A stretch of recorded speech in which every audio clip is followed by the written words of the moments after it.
ഏഷ്യയിലെ തന്നെ ഏറ്റവും വലിയ ഗജമേള എന്നറിയപ്പെടുന്ന ചടങ്ങാണ് കൊല്ലം, ആലപ്പുഴ, പത്തനംതിട്ട ജില്ലകളുടെ അതിർത്തി പ്രദേശമായി വരുന്ന ആനേടി എന്ന ഗ്രാമത്തിലെ ആനേടി പഴയിടം നരസിംഹസ്വാമി ക്ഷേത്രത്തിലെ ഉത്സവത്തിനോടനുബന്ധിച്ച് നടക്കുന്ന ഗജമേള.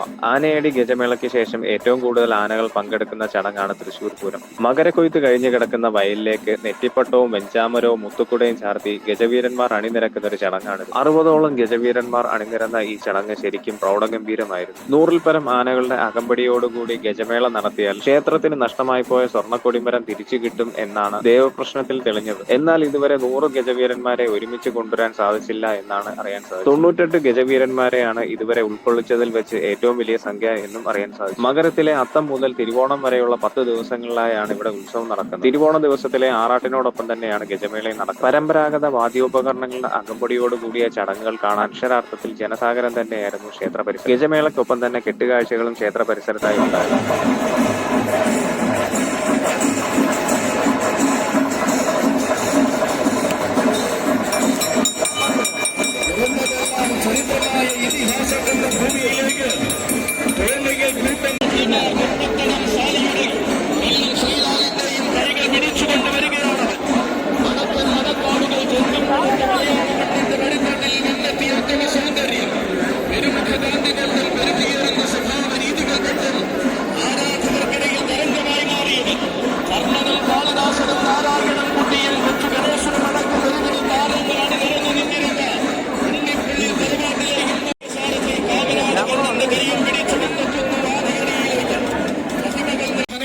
കൊട്ടാരക്കരയുടെ മണ്ണടക്കി ഭരിക്കുന്നവൻ ഭക്തപ്രഹ്ലാദ വംശിമുക്ക് ഭഗവാനായി സമ്മാനിക്കുന്ന പൂർണ്ണതയുടെ നേർരൂപം മന്ത്രികുമാരൻ കീഴൂട്ട് ശ്രീകണ്ഠൻ.